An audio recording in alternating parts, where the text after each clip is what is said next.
Ok, pues vamos a iniciar con este tema que es cómo impulsar tu carrera en testing con performance testing. Y les digo que esta conversación está muy interesante porque es la conversación que muy probablemente muchos de nosotros nos hubiera gustado que nos dieran desde el principio y a lo mejor nadie toca el tema. A veces por desconocimiento, a veces porque no se sabe cómo vincular una cosa con la otra. E incluso hoy en día, pues todavía hay muchos desconocimientos, así que vamos a entrar en materia. Antes que nada, pues vamos a presentarme formalmente. Mi nombre es Ángel Limas, ahí está mi nombre completo y pues yo me dedico al área de QA. Ahorita ya tengo una carrera, pues llamémosle más o menos grandecita, 13 años, no es poco, no es exagerado. Durante estos 13 años me ha tocado desempeñar diferentes roles. Por ahí he estado específicamente haciendo pruebas de performance, performance engineering, performance testing con diferentes herramientas, como pueden ver aquí en este cuadrito azul, ¿no? Me ha tocado usar JMeter, me ha tocado usar Neoload, me ha tocado hacer Load Runner, y pues las nuevas tecnologías que ahorita están muy de moda, ¿no? Kubernetes, Docker, en Git con GitHub, y hay para temas de monitoreo, Grafana, Dynatrace y algunos temas de cloud como Azure, GCP, etcétera, etcétera, ¿no? Em, ¿A qué cosas me he dedicado? Bueno, pues a mí me gusta mucho, ya lo he dicho, el tema de QA, específicamente Performance Engineering. También he hecho algo de Functional Automation, específicamente con Python. Me gusta mucho el tema de procesos, soy fanático de tratar de meter las cosas en un carril para que todos podamos trabajar de una mejor forma. Actualmente, de hecho, estoy ayudando en la empresa en la que estoy trabajando a establecer un mejor proceso en la parte de QA en general. Y pues cosas que me apasionan también, pues el tema de procesos, como ya lo dije, DevOps y Agile, como no. Por ahí también soy apasionado del tema de blockchain, no nada más de criptomonedas, sino de blockchain como tecnología. Y cosas ya fuera del trabajo que me gustan, bueno, pues un poco de juegos, me gusta mucho leer, soy aficionado a la lectura de diferentes rubros. Si es así, un tema así como que para chill, para relajarme, pues sci-fi es mi género favorito. Pero cuando hay ganas de aprender, pues también un poquito de inversiones, de emprendimiento, etcétera. Em, por ahí he tenido algunos emprendimientos, incluso por ahí con Retos Zapopan, para los que sean ahí de Jalisco, a lo mejor lo habrán escuchado. Y pues ahí abajito verán las empresas en las que ahí estuve trabajando, ¿no? Actualmente estoy en Vision Fox, pasé por Tech Mahindra, otra empresa basada en productos que era Nutanix, Tata, porque dicen que si no trabajaste en Tata no cuenta, Exaware Infosys, ¿no? Muy bien, pues vamos a revisar aquí rápidamente la agenda. Vamos a hablar de empleabilidad, vamos a hablar de la demanda de ingenieros, vamos a hablar de qué son los niche skills y qué beneficios tienen, y vamos a ver cómo podernos preparar en este tema de niche skills y finalmente un potencial career path de performance. Muy bien, permíteme un instante.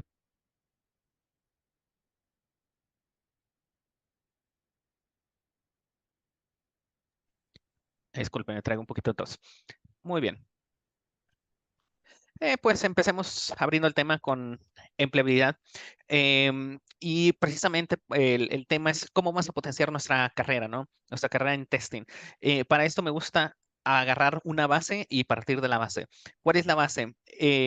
Tecnologías de la información. Si ustedes ya están en el rubro como testers, trabajan en la industria de tecnologías de la información, si ustedes están planeando capacitarse como testers, entonces ustedes planean adentrarse en la industria de tecnologías de la información. Para aquellos que apenas vayan entrando o planeen entrar, o incluso es una pregunta válida todavía para las personas que ya estamos, oye, ¿qué tan buenas tecnologías de la información para trabajar, no? Em, por aquí me gusta tomarlo por el tema más empresarial. Transformación digital. Ahorita es muy relevante el tema de la industria de tecnología de la información, porque hay una gran demanda de diferentes tipos de industrias, diferentes tipos de empresas. Imagínense todo lo que tenga que ver con coches, imagínense todo lo que tenga que ver con comida, imagínense todo lo que tenga que ver con el desarrollo de celulares, imagínense todo lo que tenga que ver con el desarrollo de un zapato, e incluso cosas tan triviales. Todo esto puede ser optimizado utilizando tecnología.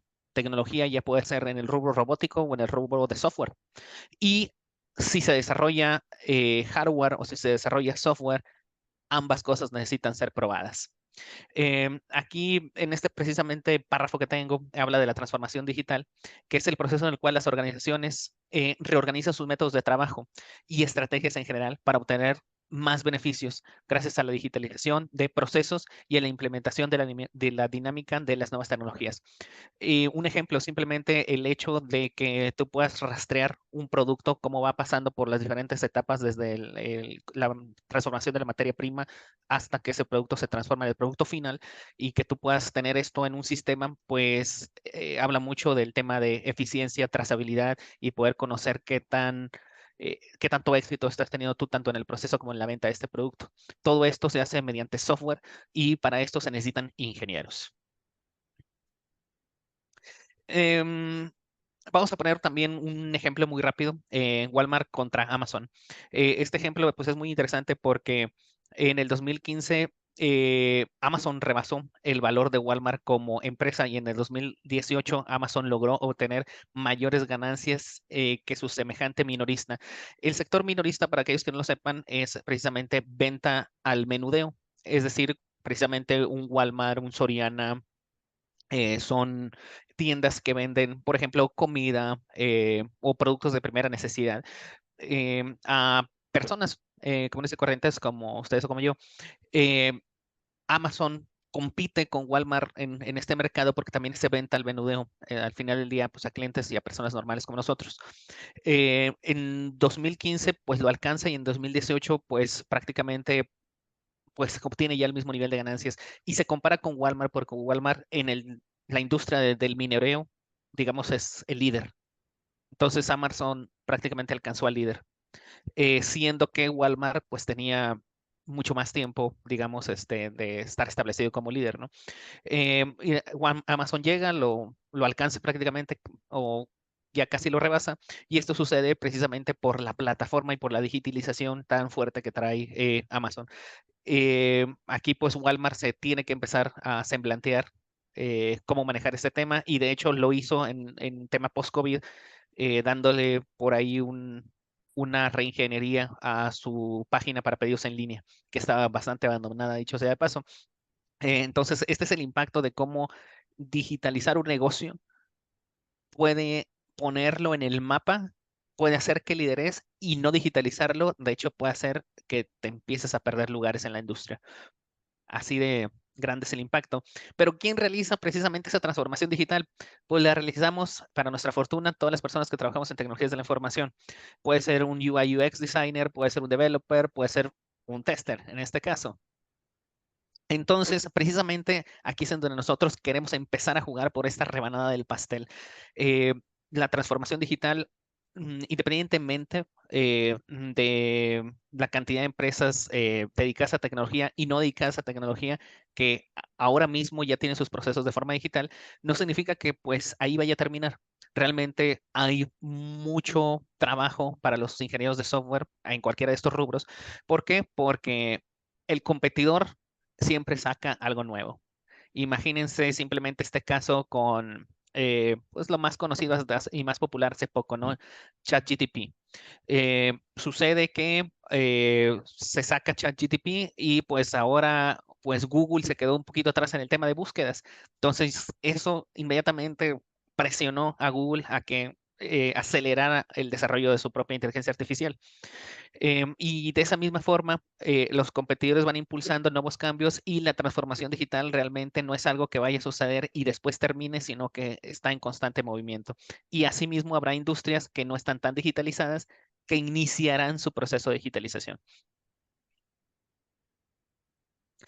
Demanda de ingenieros. Y aquí quiero hacer una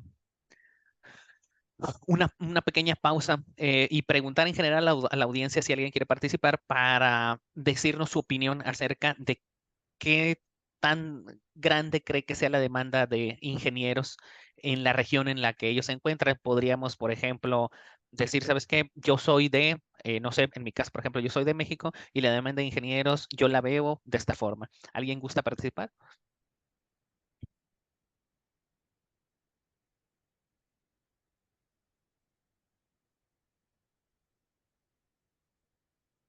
Sin miedo, sin miedo.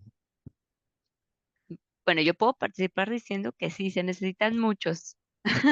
O sea, pero cuántos no sé, pero puedo decir que muchos.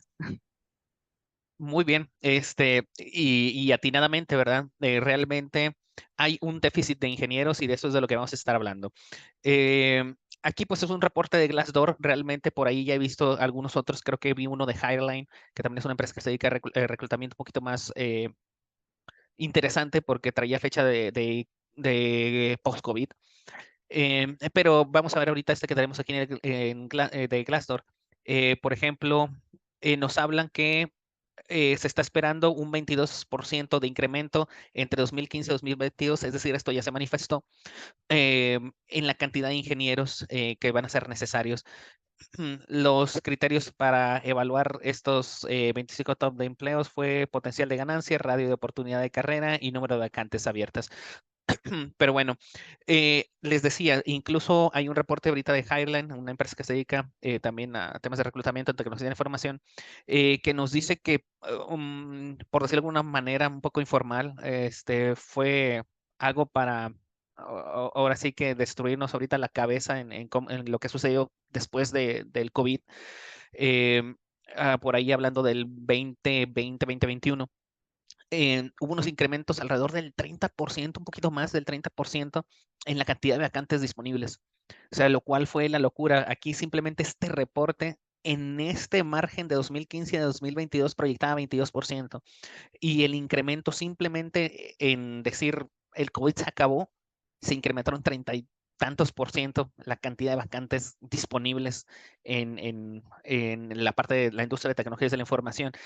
Entonces, digamos, sumen lo que pasó en el tema de post-COVID más esto que ya estaba proyectado, realmente es la locura la cantidad de perfiles que requieren el tema de tecnologías de la información. Esto obviamente no excluye testing. Sí existe desarrollo, otra vez, ya sea en software o ya sea en hardware, el testing va a ser necesario porque los productos no pueden salir sin calidad porque si salen sin calidad, tienen un costo terrible que al final del día se transforma en pérdidas monetarias, e incluso dependiendo del tipo de hardware o de software, incluso pérdidas humanas. La calidad, digamos, no es negociable. ¿Qué otros impulsores hay para decir, oye, sabes que el ramo de tecnologías de la información está ahorita pues en un boom prácticamente? Eh, no sé si ustedes hayan escuchado últimamente en las noticias el tema del nearshoring. El tema de nearshoring es, ¿sabes qué? Hay un conjunto de empresas que se están moviendo hacia la parte más próxima en Estados Unidos. ¿Por qué se están moviendo? Estas empresas se están moviendo porque anteriormente estaban ubicadas regularmente en lugares como en partes de Asia, ya sea en India, ya sea en China, y actualmente se percibe cierto nivel de riesgo en esos lugares por el tema, digamos, algo ya un político comercial que tiene Estados Unidos con esta región. Entonces, como no quieren entrar en complicaciones, porque lo que dejó la enseñanza que dejó COVID fue que si la cadena de suministro se rompe, si una parte del proceso para crear productos se rompe, pues nos podemos quedar hasta sin comida. Entonces, lo que están haciendo es iniciar una transición de mover empresas y esas empresas se están moviendo de Asia, principalmente de China, y por conveniencia de ubicación geográfica, así como por capacitación o, digamos, recursos preparados en términos profesionales, el seleccionado pues está siendo principalmente en México. Entonces, hablamos de que tan solo en enero del 2023, que es prácticamente este enero que acaba de suceder, se registraron 23 anuncios de nuevas inversiones para Nature en México, que suman un monto total aproximado de 2.500 millones en dólares. Y esto, pues estamos hablando pues ya de datos de enero, ¿verdad? El nearshoring simplemente se está viendo más fuerte, porque lo que les comenté de China y segundo, eh, realmente pues las condiciones económicas en México son estables. Bueno, pues ¿a qué se debe esta demanda? Ya lo empezamos a explicar, ¿verdad? De dónde está viniendo esta gran demanda. Pero yo creo que una pregunta justa es, oye, pues sí me hace sentido todo lo que estás explicando de el por qué trabajar en tecnologías de la información ahorita pues es conveniente, por así decirlo. Pero entonces, ¿por qué hay gente que no tiene trabajo? ¿Por qué hay gente que no tiene trabajo si hay mucho trabajo en tecnologías de la información? ¿Y por qué hay gente que sale a lo mejor de una licenciatura o de una ingeniería y realmente no encuentra empleo? Y yo les diría, pues es una duda bastante válida. Pero para esto, pues hay que entender en dónde está esta diferencia entre las personas que están contratando y las personas que se están quedando sin trabajo. Y esto precisamente es prácticamente por el motivo por el cual es conveniente tener esta conversación y el cómo cuando ustedes enfocan su perfil hacia la dirección correcta, usando, digamos, las herramientas a su disposición, las indicadas, cómo ustedes pueden ser precisamente estas personas en las que su carrera haga el boom, mientras que otras, si no toman la decisión adecuada, o podrían estancarse, estar en riesgo, es decir, que en una ola de inestabilidad seamos a lo mejor los primeros en los que seamos liberados de nuestro proyecto, de nuestra empresa, o que quedemos en posición de a lo mejor no tener empleo. Eh, salimos de una carrera o nos liberan de un determinado empleo y dar el salto a obtener el siguiente se nos empieza a complicar. Entonces vamos a empezar a hablar de esto, cómo poder nosotros estar en este espectro en donde nosotros vamos a ser los que nos vamos a ir yendo un poquito más arriba, agarrando el impulso en este ejemplo, en esta conversación con performance testing o performance engineering. Habiendo dicho esto, aquí tenemos un mapa y esto muestra, digamos, el déficit que existe en ingenieros. En donde existe más déficit es en donde se encuentra un poco más resaltado en verde. Y vemos que pues prácticamente Estados Unidos, México y por aquí, por algunas partes de Europa, hay un déficit arriba de la norma. Y pues estos lugares que están un poquito más en gris oscuro, pues a lo mejor ahí hay un déficit, pero no está tan cargado. Y lo más claro, pues existe, pero no es tan complicado. Entonces, si ustedes ven aquí, pues México, Estados Unidos, parte de Europa y por aquí no recuerdo muy bien esta parte de aquí si ya estamos hablando de Canadá o estamos hablando aquí ya de Alaska, pero existe un déficit de ingenieros importantes.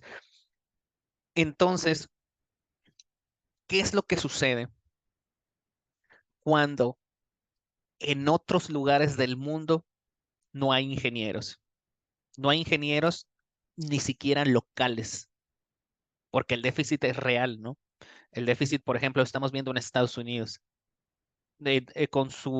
Estados Unidos, con sus propias universidades, no está generando la cantidad de ingenieros que sus mismas empresas necesitan alrededor del mundo, si son empresas globales. Entonces, ¿cuál es el siguiente paso que hace, por ejemplo, las empresas en Estados Unidos? Dice, ¿sabes qué? El tema local no me basta. Yo necesito salir y buscar allá afuera.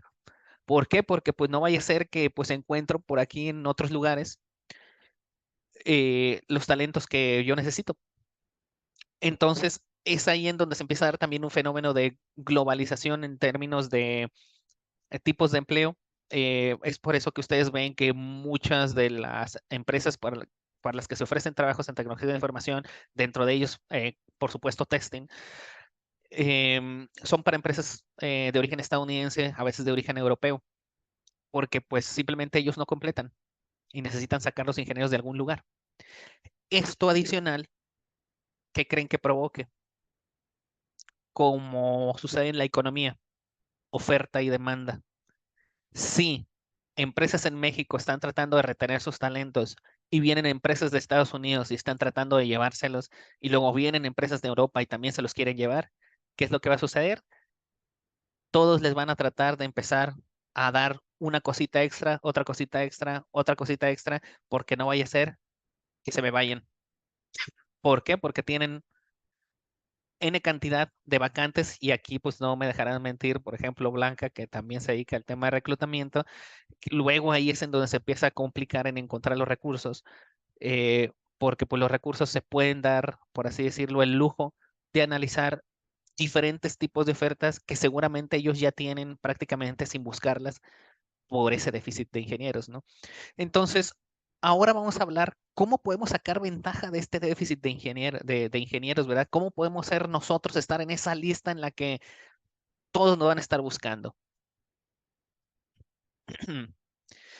Y aquí esta gráfica nos va a enseñar en qué áreas es en las que nosotros nos tenemos que enfocar para que esas empresas a nivel global se estén peleando por nosotros, lo cual es bastante interesante. Aquí lo tenemos primero la gráfica de arriba en términos globales, es decir, mundial, y tenemos específicamente para México en la parte de abajo, en la segunda barra.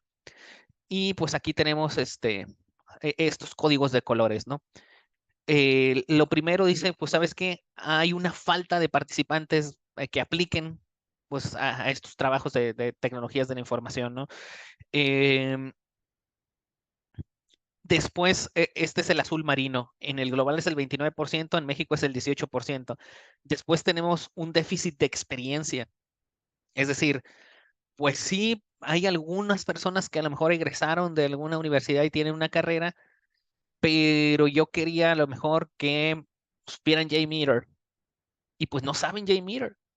No saben nada de JMeter porque en la universidad no les enseñan JMeter. Y yo estoy necesitando aquí 20 ingenieros de performance, estoy necesitando 50 de automatización que sepan Java con Selenium y nadie les enseñó Selenium. Y Java, pues nomás se les enseñaron las funciones y no les enseñaron programación orientada a objetos. Entonces, a eso es a lo que se refiere falta de experiencia. Falta de experiencia es precisamente tener las herramientas y a lo mejor sí en un determinado, por lo menos cumplir una expectativa, es decir, tiene el equivalente a 6 meses de experiencia, un año de experiencia, esta persona ya sabe lo básico de esta herramienta, ¿no? Lo siguiente, rubro más grande, es este que nos abarca en el rubro global 19% y en México 17%, que es el verde, y dice, los aplicantes, es decir, todavía de ese conjunto de personas que sí aplicaron y que tienen un perfil más o menos, pues a lo mejor eres ingeniero en sistemas, pero resulta que no tienes el hard skill que es requerido. ¿A qué me refiero? A que pues a lo mejor a ti te enseñaron C++ para programar y pues realmente lo que están buscando es Java o C Sharp. Entonces, otra vez, estas empresas, como tienen mucho déficit de ingenieros, las cosas las quieren para ayer. Entonces dicen, chin, es que las personas que pues me llegaron a las entrevistas, pues lo que tienen es C++ y yo ocupo C Sharp o yo ocupo Java, o en este caso yo ocupo JMeter, yo ocupo LogRunner, herramientas de performance testing. Entonces, este 19% global, que perfectamente nosotros en México lo podíamos, digamos, aplicar porque al final del día nosotros podemos aplicar ya hoy en día cualquier vacante alrededor del mundo, 17% específico en México, es un problema precisamente de que no nos estamos entrenando en las herramientas y tecnologías correctas. Siguiente porcentaje que es bastante interesante, digo ahí hay un pequeño porcentaje de naranja que no es tan significativo, pero aún así ahí está, que son los soft skills. ¿Qué son soft skills? Habilidades blandas, es decir, capacidad de administración, administración del tiempo, liderazgo, manejo de conflictos, todos esos son habilidades suaves que también ayudan. Pero vemos que este porcentaje no tiene un impacto tan amplio como el de los hard skills. Después el siguiente es el rojo, 12% en global, 21% en México, es decir, bastante significativo. Es un tema de sueldos al final del día y podemos ver que en México, a la fecha en la que se hizo esta encuesta, esta estadística, en México representaba un problema grande, 21%. En el global no tanto, porque los sueldos en lugares fuera de México están un poquito más balanceados. Yo me atrevería a decir que ya hubo un balance interesante otra vez post-COVID. Los sueldos fueron un poquito más para arriba. Entonces, a lo mejor este porcentaje a lo mejor ya bajó del 21% en México a otro número. Y ya pues los demás se dividen en los otros porcentajes entre problemas con una organización, algunos otros, y el tema de beneficios, ¿no? Ya es algo muy puntual. Pero si se fijan, si nosotros combinamos falta de experiencia y hard skills, ahí nosotros estaríamos eh, controlando alrededor casi del 40%.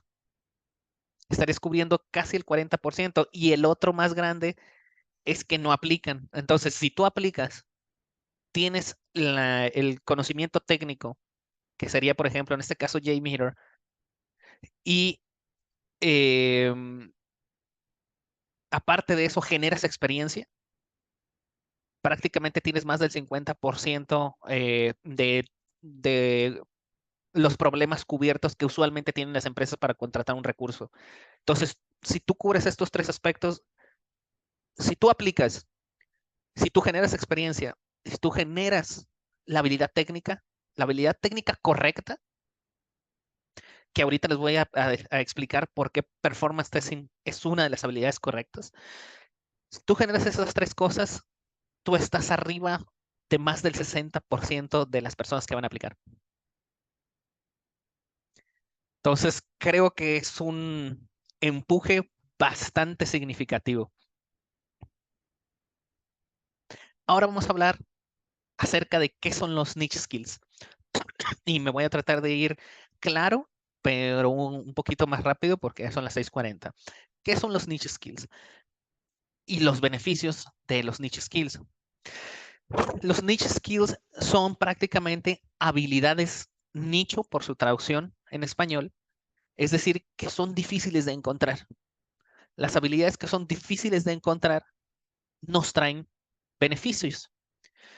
Para esto vamos a entender un poquito el tema de los mercados. Cuando hablamos del mercado, podemos estar hablando, por ejemplo, programación.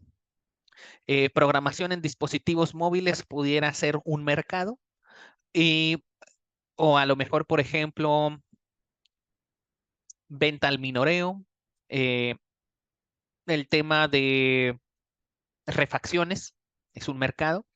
Entonces, ese tipo de mercados, prácticamente tenemos una industria que podría ser la automotriz, y un mercado, pues es una parte específica de esa industria que podría ser refacciones, ¿no? ¿Qué características tienen los mercados que a nosotros nos interesa conocer? Y por eso les digo que esta es la plática que siempre necesitamos y que nadie nos dio.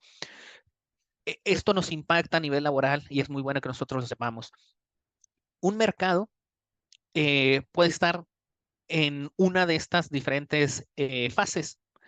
Cuando es nuevo y es emergente, es decir, por ejemplo, hasta hace poco, me atrevo a decir que todavía blockchain es un mercado emergente en el tema de tecnologías de la información, porque pese a que ya hemos escuchado un poquito del tema en los últimos años, de por ahí desde el 2017 para acá se hizo muy, muy popular, aún así no está tan extendido. Lo mismo podría aplicar, por ejemplo, el tema de inteligencia artificial específicamente implementado para, por ejemplo, testing.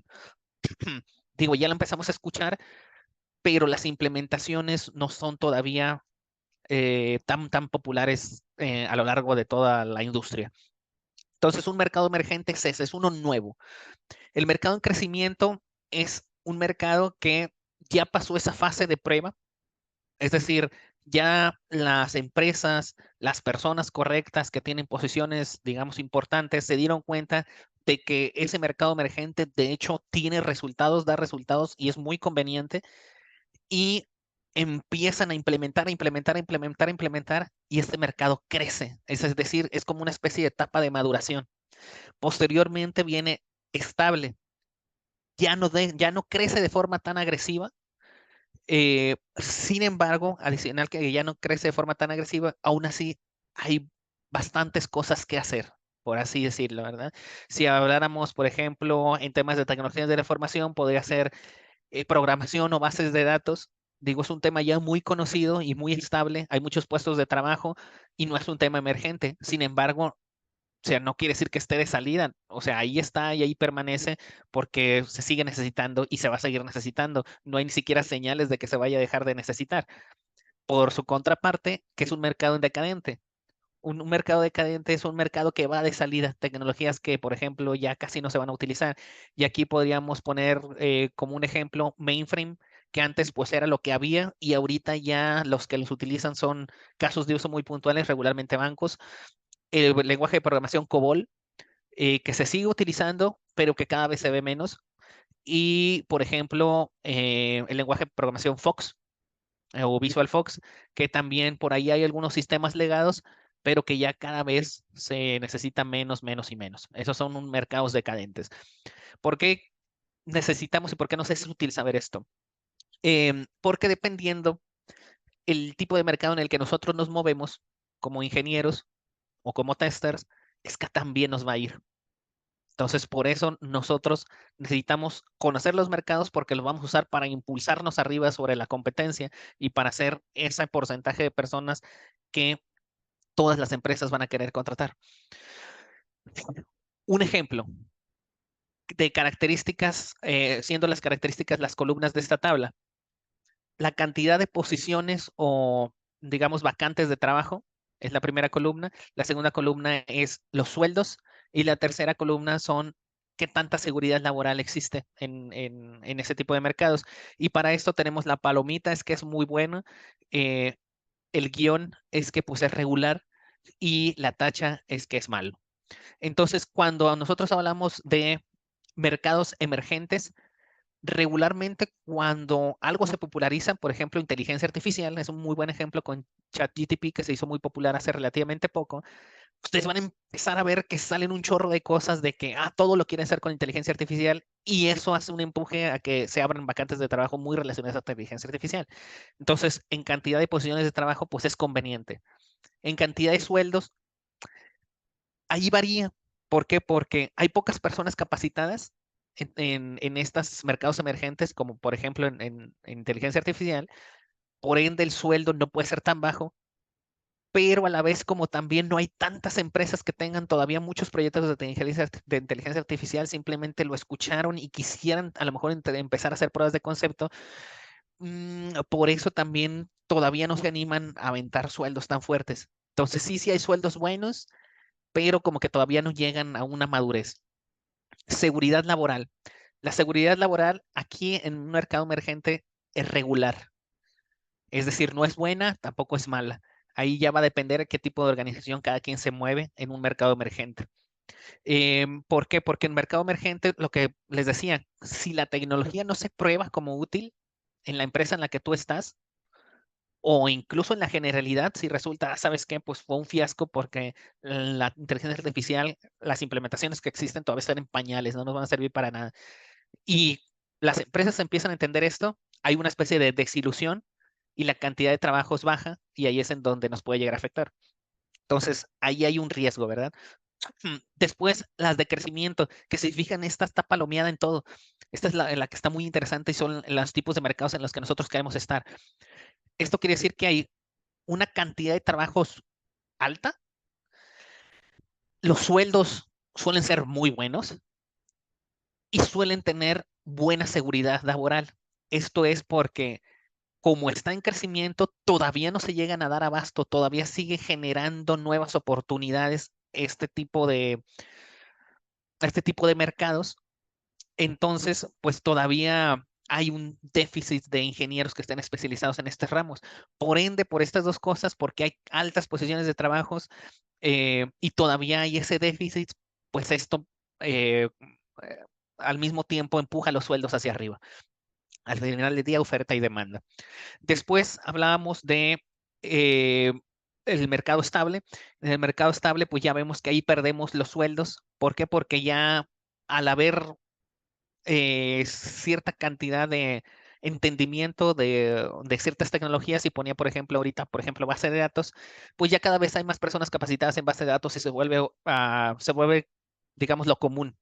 Entonces, cuando se vuelve lo común, hay más personas capacitadas, los puestos de trabajo a lo mejor ya dejaron de crecer, se estabilizaron en una media y pues por ende los sueldos empiezan a bajar un poquito. Seguridad laboral suelen ser buenos, buenos a secas. Y por último, el tema de mercados en decadencia.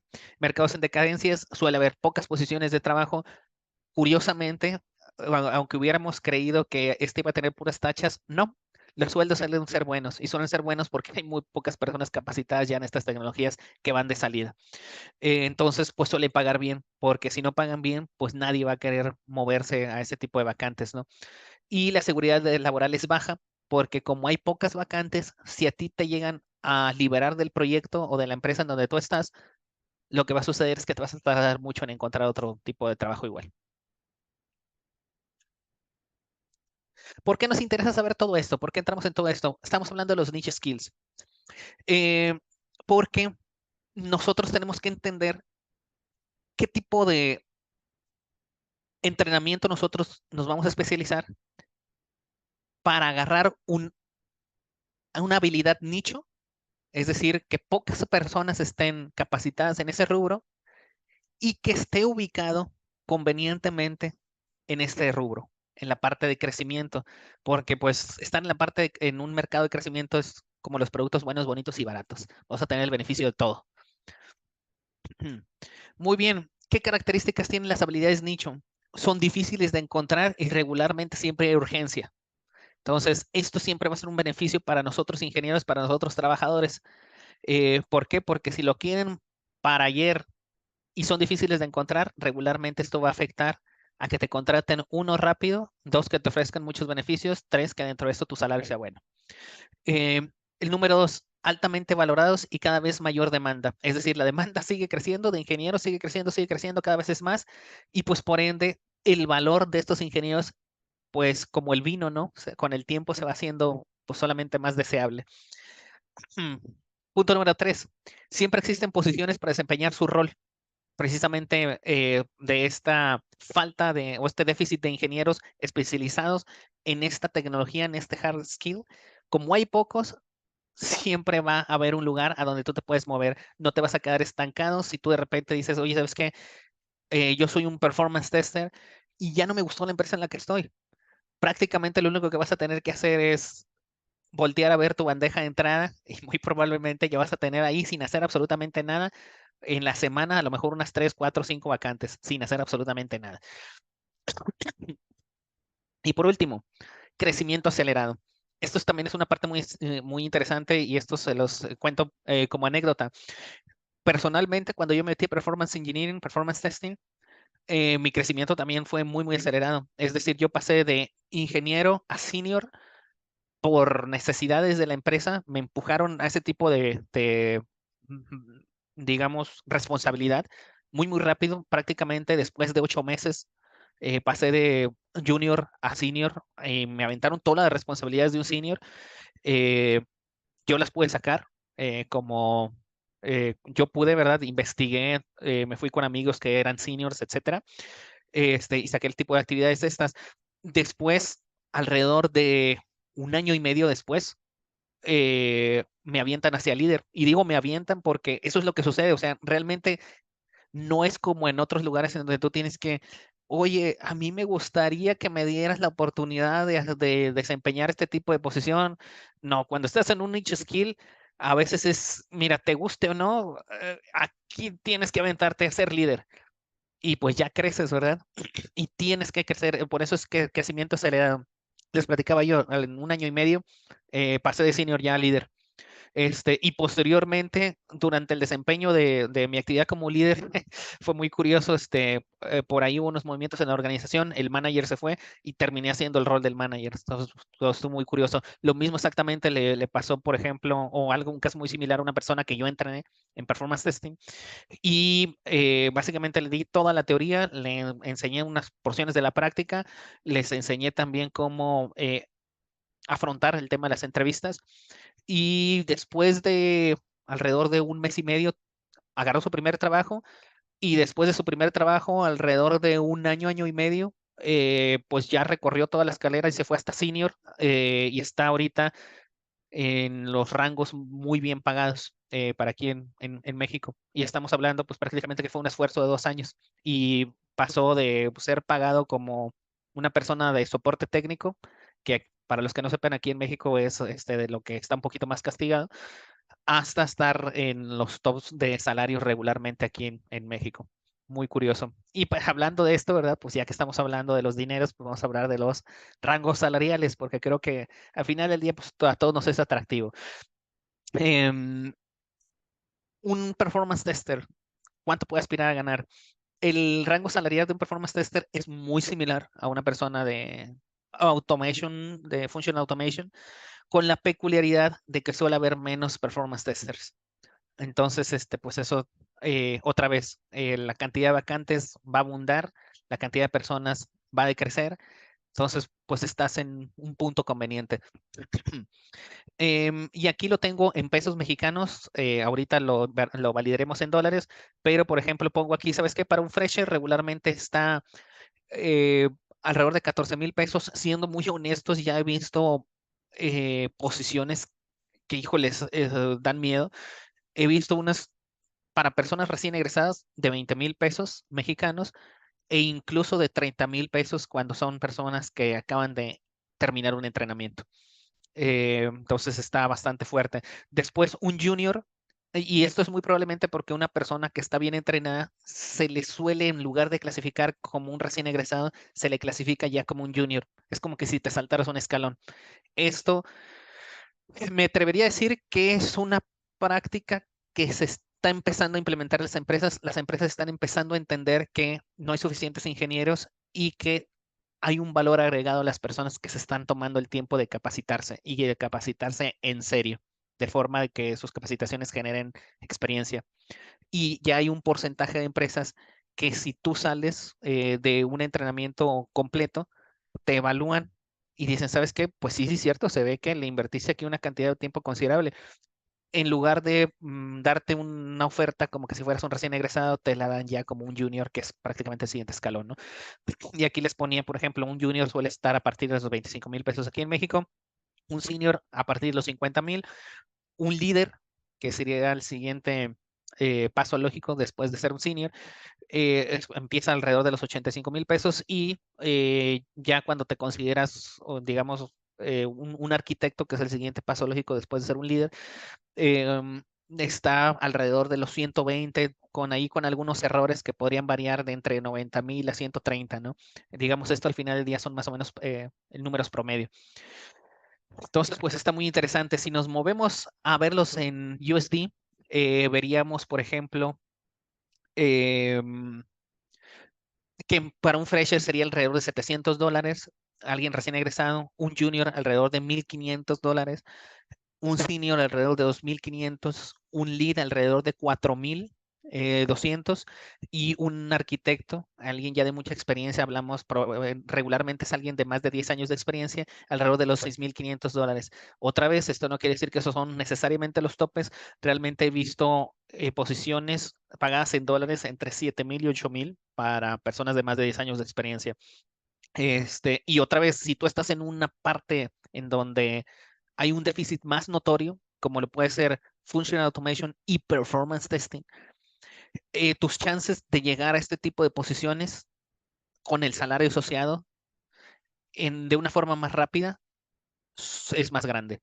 Es decir, si normalmente el path normal sería que tú te vas a tomar a lo mejor, como te digo, ¿no? Para llegar a lo que gana un arquitecto te vas a tomar 10 años. Si tú estás a lo mejor trabajando como performance tester, a lo mejor eso sucede en 5. Y como está la industria en una vez, a lo mejor en 4, porque te van empujando, te van empujando, te van empujando, ¿verdad? Porque hay pocos. Entonces, si no hay nadie más quien lo haga, la persona más lista es la que lo va a hacer, por decirlo de esta forma. ¿Qué tipo de preparación necesitamos? Y ya con esto vamos a cerrar. Em, Esto es muy importante. ¿Cómo nos vamos a preparar? Y ahorita le estamos diciendo, digo, como es mi fuerte, hablamos de performance testing. ¿Cómo podemos prepararnos en performance testing para ser, por ejemplo, un performance tester junior y cumplir precisamente con esta expectativa de estos porcentajes que nosotros veíamos de déficit, de decir, ¿sabes qué? Eh, Voy a aprender esta habilidad técnica que me va a poner en ese 60% de ventaja sobre todos los demás. Nosotros necesitaríamos un path bien definido que haga sentido para desarrollar las habilidades que normalmente un performance tester de 1 a 2 años de experiencia sería capaz de realizar. Este tipo de habilidades. Un ejemplo sería conocer HTTP, conocer de arquitectura básica, por ejemplo, cliente-servidor, cómo se maneja la información entre los servidores, conocer a fondo una herramienta que sea de las más populares, preferiblemente, en este caso, por ejemplo, JMeter, conocer un poco de los tipos de sistemas que tú te estarías testeando, en este caso, por ejemplo, APIs o sistemas web, y conocer un poquito de metodologías. En este caso, por ejemplo, una que es muy popular, Scrum. Si ustedes ya son tester o están trabajando en la industria, pues ustedes ya muy probablemente la conocen. Si ustedes apenas son recién egresados y están planeando o están planeando de moverse de alguna otra área como reclutamiento o industrial y a ser abogados, etcétera, a cambiarse a tecnologías de la información, pues a lo mejor no lo han usado, pero es un marco de trabajo muy popular usado en tecnologías de la información. Realmente se puede usar en cualquier lugar, pero es muy popular en tecnologías de la información.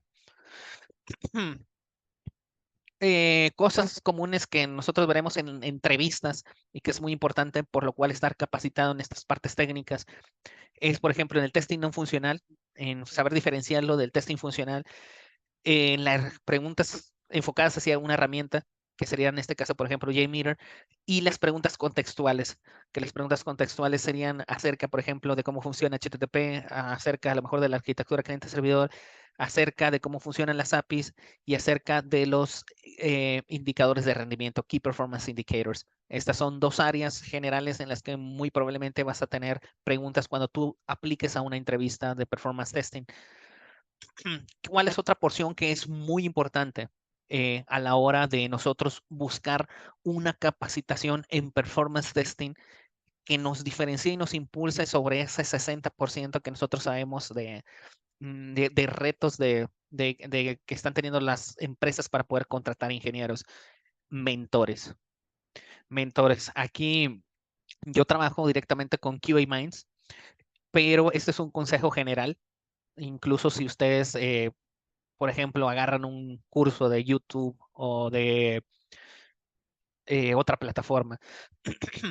Esta parte de los mentores que les voy a dar, siempre la tienen que evaluar. ¿Qué es un mentor? Vamos a verlo muy rápido.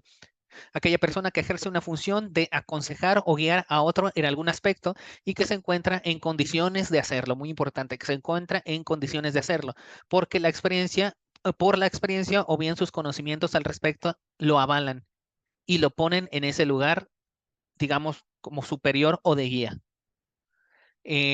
Por otra parte, se considera también a un mentor a aquella persona que le enseña a otra una habilidad, materia entre otras y que luego lo apuntala y apoya en el ingreso de el ámbito en el cual se desempeña el arte o la práctica. Es decir, te capacito y no solamente te capacito, sino que te doy ese acompañamiento para que tú tengas las herramientas necesarias para poderte meter a ejercer ese arte o esa práctica. De alguna manera directa o de alguna manera indirecta, le abre las puertas de ese ámbito para que se desarrolle. Y esto es muy importante cuando, por ejemplo, nosotros venimos, por ejemplo, de ser testers manuales y nos vamos a capacitar a lo mejor en performance y pues es todo un cambio de mente, ¿verdad? Porque estamos testeando la parte funcional y ahora nos vamos a ir a la no funcional. El tener este acompañamiento, decir, ¿sabes qué? Por aquí es la ruta más corta por la que tú te puedes ir. Enfócate en esto es lo clave, porque esto es lo que la industria está buscando, porque esto es lo que en la experiencia he visto que funciona más. Esto es lo que veo que siempre que lo mencionas, los reclutadores o los entrevistadores técnicos siempre se van felices con una sonrisa en la cara, ¿no? Ese acompañamiento pues es muy significativo. Pasos para identificar un buen mentor. tiene amplia experiencia en el ámbito que te interesa, su posición actual, asegúrate de escoger un mentor que se encuentre en donde a ti te gustaría estar, la habilidad de enseñanza, porque una persona puede ser muy buena técnicamente, pero a veces esas habilidades blandas para poder transmitir sus conocimientos no están tan desarrolladas.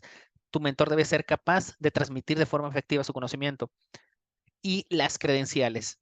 Tu mentor debe de contar con experiencia que lo avale en el rubro en el que está enseñando y haber tenido éxito. ¿Por qué pongo estos puntos? Porque estamos en un punto, digamos, del Internet, ¿verdad? Que desgraciadamente hoy en día cualquier persona te trata de enseñar cualquier tema. Y eso lo podrán ver, por ejemplo, en el tema de finanzas. O sea, habrá una persona que te diga, oh, estos son los pasos de cómo yo me hice rico y tiene un Ferrari atrás y en realidad el Ferrari pues era rentado o era de un cuate que se encontró en la calle que no era de él y el cuate no sabe ni idea de lo que te está hablando, pero eso sí te quiere enseñar. ¿Por qué?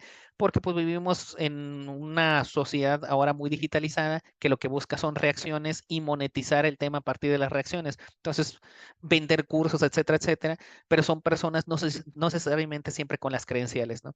Entonces, incluso este último caso que acabo de poner, haber tenido éxito, he encontrado personas, porque yo me capacito pues también en otros rubros, no nada más en tecnología de la información. Un ejemplo es el tema de inversiones. He visto personas en el rubro de inversiones que te tratan de vender cursos y cuando miras su historial resulta que simplemente tiene fracasos en su historial. Es decir, personas que te tratan de enseñar de emprendimiento y nunca han tenido un emprendimiento exitoso. Ahí es complicado. Es complicado poder aprender de una persona que no te puede hablar de esa otra porción. Hablar de los fracasos está bien y es válido, porque uno también aprende. Pero para que sea un mentor completo, esta persona te debe poder hablar de las dos caras de la moneda, del fracaso y del éxito. Bueno, ¿qué otro tipo de cosas puedes hacer? Ejercicios que desarrollen tu lógica en temas de APIs, tema de cómo se trabaja una API con Query Params, con Path Params, cómo se manejan los tokens, los headers. ¿Qué cosa es muy valiosa a la hora de tomar y mejorar estos tipos de habilidades técnicas? Tomar proyectos o proyectos pequeños en donde tú puedas generar esa experiencia, porque acuérdense que uno de los porcentajes importantes de los cuales, por qué las empresas están batallando para encontrar los ingenieros, aunque haya personas que tienen, digamos, el título, es que no tienen la experiencia. Entonces, siempre traten de colaborar en proyectos, aunque sean pequeños, open source, o que las capacitaciones que ustedes tomen tengan un enfoque mayoritariamente práctico, si no es que 100% práctico. Entrenamiento. Y bueno, aquí me gusta mucho poner esta imagen porque esta pregunta se me hace muy divertida. O sea, nadar para dummies, nadar para tontos. ¿Has intentado aprender a nadar leyendo un libro? Pues ahí te encargo cuando te avientes al mar o a una piscina si vas a poder nadar, ¿verdad?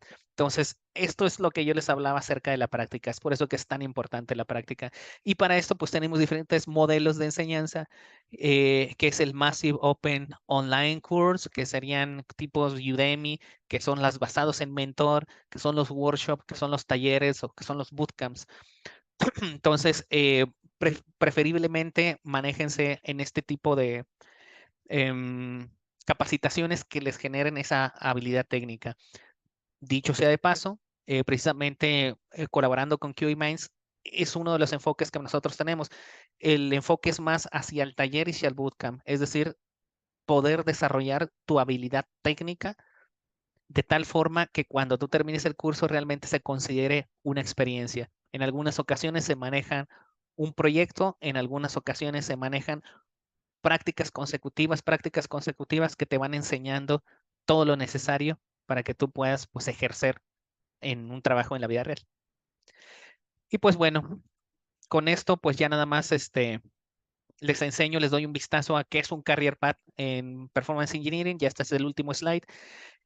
Prácticamente uno empieza como recién ingresado, te empiezas a entrenar, después empiezas como un junior, que es un junior en performance testing, una persona que es capaz de realizar scripts de APIs, de web UI y que adicional sabe realizar ejecuciones básicas y sacar reportes. Esa es la expectativa realmente de un Performance Tester Junior y créanme que hay bien pocos Performance Testers Juniors, específicamente en Juniors hay bien pocos. Después está el senior, que sus habilidades de debugueo, sus habilidades de obtener requerimientos son más amplias. Después viene el líder, que se enfoca mucho a tener todo lo que tiene el senior, pero tener la capacidad de administrar un equipo. Y finalmente un arquitecto, que es el que podría dirigir, digamos, todo el departamento de una empresa en cuanto al performance testing, definir cuáles van a ser los service level agreements, service level objective de acuerdo a la empresa y bajar los requerimientos de la empresa de los business objectives hacia esta parte de ya lo que aplica para performance testing. Pues muy bien, con esto yo concluyo. No sé si tengan alguna duda, comentario, sugerencia, son bienvenidos. Bueno, yo puedo decir que es un montón. Pero fíjate que me encantó el slide donde, bueno, tú tienes ahí indicado como los porcentajes de cómo llegan las personas a solicitar un trabajo, ¿no? Este, por ahí, ese. No sé si ahí lo puedas darle un poquito como más de zoom para que podamos ver. Ajá, gracias.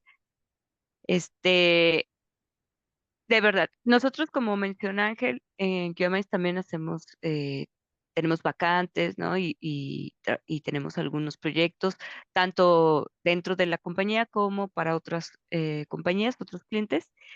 El asunto está que, si bien es cierto que que esta carrera es una carrera donde se paga bien en relación a otro tipo de profesiones, este, sí también es más exigente.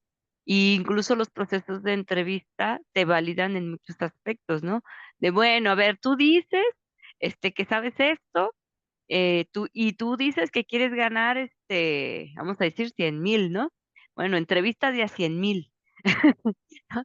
Entonces, este, por un lado es pasar la entrevista y la otra es realizar el trabajo. Entonces, durante los procesos de entrevista, ellos tratan de saber que traigas la teoría, la práctica, y que, como dices, que tenga un poco de logros. O sea, bueno, he practicado, abierto la herramienta, le he dado clic y sí, ya sé cómo se usa, pero no nada más te piden eso. A ver, ¿qué harías si sucede que tienes que hacer una configuración de este tipo? ¿Cómo lo resuelves? ¿No? O sea, sí te hacen preguntas, importantes, porque, bueno, todas estas compañías donde piden, este, personas bien preparadas, pues porque también tienen problemas interesantes que uno debe de ser capaz de analizarlo, ¿no? Pero porque entiendes, pues, los fundamentos. Bueno, por ahí, pero preguntan, oye, dicen, del curso que vas a dar, ¿cuáles son esos temas que tú vas a tocar precisamente como para ayudarles a ellos a que van a llegar bien o pueden llegar a tener un trabajo, por ejemplo? Mira, primeramente, el enfoque es práctico. Ujú, Agarramos la teoría única y exclusivamente necesaria, porque aún así, pues, aunque quieras, no te vas a salvar. Tenemos que saber ser capaces de articular una respuesta en una entrevista y para eso se requiere la teoría. Pero el enfoque prácticamente tiene un conjunto de prácticas que nos llevan, uno, conocer la herramienta; dos, saber configurarla; tres, saber hacer scripts; cuatro, saber hacer diferentes tipos de scripts; cinco, saber hacer las mejores prácticas dentro del script, porque una cosa es que el script te corra y otra cosa es que esté hecho con los pies, ¿verdad? Tiene que tener claro. sentido. Ajá, y Ajá. regularmente cuando trabajamos en empresas, pues siempre hay un conjunto de buenas prácticas. Entonces, aparte también es este conjunto de buenas prácticas. Cuatro, cómo hacer ejecuciones, no nada más hacer el script. Haber implementado todo esto en la parte de scripting, y nos enfocamos mucho en la parte de scripting porque, como les decía ahorita en el perfil de Performance Tester, el primer paso lógico es cubrir todo lo que se necesitaría para ser llamado un Performance Tester Junior. Y la expectativa de un Performance Tester Junior siempre está muy ligada a la fortaleza en el scripting. Es por eso Ujú. que me atrevería a decir que el curso está alrededor del 70-80% enfocado hacia el script y el 20% está en ejecución y reporteo. Aún así, aprendemos a hacer pruebas de carga, pruebas de estrés, saberlas una, qué son, poderlas explicar. Y dos, saberlas configurar en la herramienta y ejecutarlas. Para eso tenemos servidores dedicados en donde va a haber aplicaciones que ustedes pues prácticamente van a estresar. E incluso les digo yo a mis alumnos, ustedes túmbenla y que la aplicación ya se esté muriendo ahí. Al fin y al cabo que aquí mismo con pantalla compartida les voy a decir cómo le voy a hacer para volver a levantar. Ujú, Esas aplicaciones están en computadoras que yo administro y que pues con un solo clic pues puedo volver a levantar todo si es necesario, ¿verdad? Entonces incluso yo motivo a mis alumnos, pues túmbenlas a ver si pueden, ¿no? Y díganme qué fue lo que falló. ujú, Este, Posterior a esto es, mientras estamos haciendo la ejecución, y digo, aquí yo me emociono bastante, ¿verdad? Porque haces la ejecución y después ves la reacción del servidor. ujú, Y les doy acceso a las personas para que tengan la posibilidad de estar viendo, también les comparto pantalla y les digo, ¿saben qué? Con esta herramienta de monitoreo vamos a aprender a ver cuando está la carga, cómo está reaccionando. Y les empiezo a decir, miren, por ejemplo, de lo que nosotros habíamos visto de indicadores de performance, aquí en la computadora, en el servidor, aquí nos está indicando esto, esta parte. Y cuando vemos que esto está empezando a irse para arriba, porque ya todos le estamos metiendo más carga, aquí es donde se está muriendo, fíjense, ujú, justamente aquí. Y finalmente, les enseño también a hacer reportes. ¿Por qué? ujú. Porque pues es la última parte en la que nosotros presentamos la información, ¿no? Entonces también les damos eso. Dicho sea de paso, esto es simplemente lo básico, porque siempre el perfil de junior no está tan enfocado hacia el análisis del reporte, sino, como les decía, hacia el scripting. Ese es más o menos el overview del curso. O sea, tú, por ejemplo, ¿cómo puedes distinguir si al final de cuentas dices, bueno, toman el curso? No es que van a ser así como los expertos de 20 años en pruebas de performance, ¿no? Pues tomaron un curso, obviamente. Pero tú, ¿cómo puedes distinguir en decir, bueno, tengo dos participantes que vienen a una vacante y es de junior? ¿Cómo tú dices, bueno, esto era lo mínimo que yo esperaba con lo que llegara y cuando te han llegado de no, o sea, realmente ni para junior puede darle? Sí, se nota una diferencia. Mira, lo que yo siempre les aconsejo a todos, tanto a las personas que son amigos míos que van a aplicar para vacantes, como a personas que yo entreno. Lo que les digo es muy importante que tú sepas expresar las cosas por su nombre. Eso es lo primero. Y cuando yo he entrevistado, porque también me ha tocado entrevistar, eh, es, es luego en lo que me doy cuenta y en lo que empiezo a distinguir candidatos. Por ejemplo, es diferente alguien que te dice, ¿sabes qué? Pues abrí el JMeter y creé un HTTP sampler y le agregué un configuration element y luego utilicé el elemento de XPath para bla, bla, bla, que cada elemento lo empieza a decir con el nombre que nosotros a través del curso, pues es prácticamente lo que nosotros empezamos a hacer para empezarnos a acostumbrar a otra persona a que dice, no, pues pues agarras el endpoint y lo configuras en JMeter. Ya estuvo, así lo No, haces. y he entrevistado candidatos que esas son sus respuestas, ¿verdad? Son muy genéricas. Entonces, la diferencia entre candidatos, cuando digamos el entrenamiento es de calidad, es la capacidad que tienen ellos de articular la respuesta y el nivel de detalle que ellos empiezan a dar la respuesta. Incluso yo he entrevistado candidatos que de forma muy intencional en ocasiones les pregunto una pregunta basada en escenario y yo sé que es una persona, incluso, por ejemplo, que yo he capacitado en el pasado y lo estoy ayudando, y les pregunto algo que yo no les enseñé de forma explícita, pero que les di las herramientas para poderlo inferir. Y hay personas que son capaces de poderme explicar eso porque les enseñé los elementos para poderlo explicar, ¿verdad? Pero no fue enseñado como tal. Entonces, ahí es en donde empiezas a ver la diferencia, ¿verdad? En donde tú agarras un curso que está muy enfocado en la práctica y en la realidad, porque empiezas incluso a poder razonar cosas, pues ya de más nivel, por así decirlo, ¿no? Ujú. Exacto, exacto. Oye, y bueno, ¿y más o menos cuánto dura? Bueno, aunque nos dices que es muy práctico y todo, este, luego de pronto a veces las personas dicen, ay, pero yo tengo como que mucho trabajo, a lo mejor no puedo llevarlo, va a ser muy difícil, o sea, me estás asustando. No, de hecho, pues es muy ameno, digo, lo clasifico así porque es friendly para las personas que estamos trabajando. Y digo, me incluyo para las personas que estamos trabajando. Lo manejamos precisamente post hora laboral. por ahí pasaron los horarios a partir de las 7, de 7 a 9 Central Time, de tal forma que pues nosotros podamos salir, llegar a nuestra casa si trabajamos de forma on-site, o pues por lo menos a lo mejor comer o algo o relajarte un rato y luego ya empezar el curso, ¿no? Son prácticamente 2, 3 días entre semana y un día entre semana, que es en donde regularmente tratamos de avanzarle un poquito más y ahí son 3 horas. Aparte de esto, siempre se les da breaks entre cada hora aproximadamente, porque todos nos cansamos, ¿verdad? O sea, todos nos Ujú, cansamos de estar sentados, de nada más estar poniendo atención a lo que están poniendo, y los incitamos también, los llamamos a participar bastante. Suelen ser clases muy dinámicas.